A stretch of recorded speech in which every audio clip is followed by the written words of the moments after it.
इसलिए ये खतरनाक खेल होगा फेडरेशन के साथ। जो रिटर्निंग ऑफिसर है उसने बड़ी खौफनाक रिपोर्ट दी है कि किस पार्टी को कितनी वोटें पड़ी हैं। जो असल इशू है पाकिस्तान के वो 3 है सिर्फ। जो महंगाई जहाँ पे पहुँचा दी गई है इस गवर्नमेंट के आते आते, बिजली में कल 60 अरब का और बोझ आप पे डाला गया, मुझ पे डाला गया। क्या कसूर है हमारा?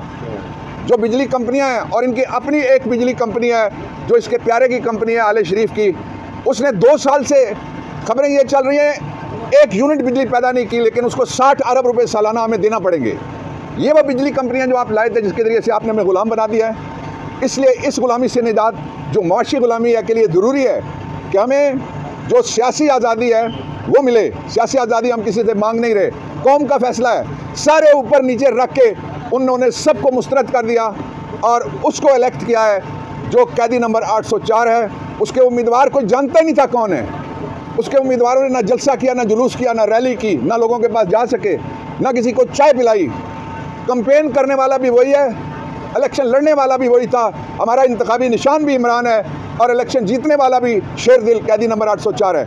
उसकी मैं फौरी रिहाई का मुतालबा करता हूँ। और मैं अपने जो इलेक्टेड लोग आए हैं चारों सूबों के अंदर और मरकज़ में, मैं उनको कहना चाहता हूँ कि हमारी तरजीह नंबर 1 है इमरान खान की रिहाई।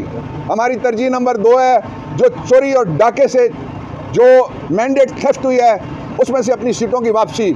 और हमारी सबसे बड़ी तरजीह ये है कि पाकिस्तान के लोगों को ये जो महंगाई का जिन उन्होंने फिर आने से पहले ही बेकाबू कर दिया है, जब भी आएगा आले शरीफ तो उनकी जायदादों में तो इजाफा हो सकता है, लेकिन पाकिस्तान के लोगों के लिए कोई रियायत किसी जगह से और कोई आसानी किसी जगह से पैदा नहीं हो सकती। 2 बातें और बड़ी इंपॉर्टेंट हैं, वो ये है कि अगर हमारी सीटें कौमी असम्बली में और सूबाई असम्बलियों में हमें दिए बगैर, असम्बली मुकम्मल किए बगैर कोई इलेक्शन कराया गया तो वो इलेक्शन आप याद रखिएगा, मैं बता रहा हूँ, चैलेंज हो जाना है। अवाम की अदालत में सबसे बड़ा चैलेंज है।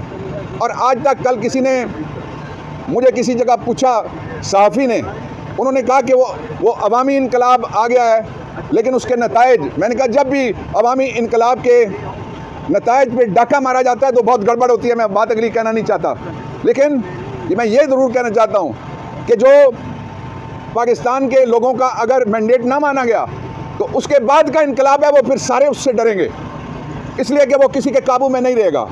बदअमनी और अमन के दरमियान जो दीवारें चीन है, बदअमनी को अमन ख़राब करने की तरफ नहीं आने दे रही, उसका नाम भी कैदी नंबर 804 है, उसका नाम पाकिस्तान तहरीक इंसाफ। और उसका वो हमें जिन्होंने लोगों को ये बात बताई है और लोगों को समझा रहे हैं आज भी कि we believe in constitutional democracy in the country. हम आइनी जमहूरियत में यकीन रखते हैं और आइनी जमहूरियत में डंडा और रोड़ा इस्तेमाल नहीं हो सकता। उसमें जो बैलेट की फतह है उसको बुलेट की फतह में तब्दील नहीं किया जा सकता। इसलिए ये ख़तरनाक खेल होगा फेडरेशन के साथ, और ये ख़तरनाक खेल होगा जिसमें से माइनस किया जा रहा है माइनॉरिटीज़ को।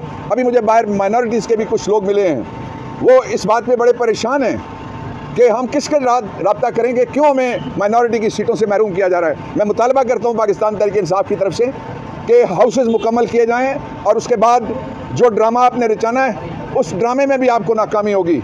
जब तक इमरान खान जो इस वक्त पाकिस्तान की, मैं फिर मुतालबा करता हूँ, कल भी मैंने कहा था किसी जगह कि इलेक्शन कमीशन फौरी तौर पे कौम को बताए कि किस पार्टी को कितनी वोटें पड़ी हैं। जिसको पूरे पाकिस्तान से 15 सीटें एक्चुअली नहीं मिली, आले शरीफ वो वज़ीर आज़म बनेगा। 54 सीटों वाले के पास प्रेसिडेंट हाउस चला जाएगा और जिनके पास कुछ भी नहीं है वो सारे इक़्तिदार और इख्तियार के सोतों पे बैठ जाएंगे। ये पाकिस्तान की आवाम की मैंडेट की नहीं, इज्तिमाई शऊर की तौहीन है और इस ये पाकिस्तान की तारीख की सबसे बड़ी शरपसंदी है। बाकी शरपसंदी किसी ने किसी जगह नारा मार दिया, वो इतनी ख़तरनाक नहीं होती मुआशरे के लिए और मुल्क के लिए और पाकिस्तान के मुस्तकबिल की, जितनी किसी ने आके किसी जगह छापा मारा, किसी ने आके किसी जगह शबखून मारा और मैंडेट चुरा लिया गया। उसके नताइज हम पहले भुगत चुके हैं, इसलिए उनको दोहराने की ज़रूरत नहीं है। तारीख से सबक सीखना चाहिए।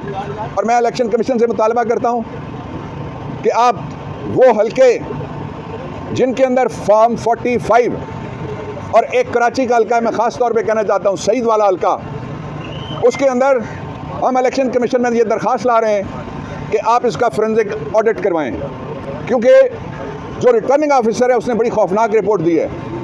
और इसका भी फौरी तौर पे नोटिस ले इलेक्शन कमीशन। जो MKM के एक लीडर साहब ने कहा है कि फ़लाँ की 100% जाली सीटें और फ़लाँ की 60% जाली सीटें हैं, जलसाजी हुई है ये पीडीएम के अंदर की आवाज़ है, इसलिए कि 1.5 साल जिस पार्टी ने कहा है वो पीडीएम की हुकूमत में शामिल थी, आज भी वो मुज़ाकरात कर रहे हैं कि उनका हिस्सा मिले। जो झगड़ा है सारा वो हिस्से के ऊपर है। पाकिस्तान के लोगों का मसला वहाँ कोई नहीं है। जो कह देते हम आएंगे मिसाके मैशत होगा, क्या मिसाके मैशत हो रहा है? ये तुम लो चोरी का माल है और ये मैं लूँ ये भी चोरी का माल है, ये मिसाके मैशत नहीं है। मिसाके मैशत ये है कि पाकिस्तान के लोगों का मैंडेट तस्लीम किया जाए।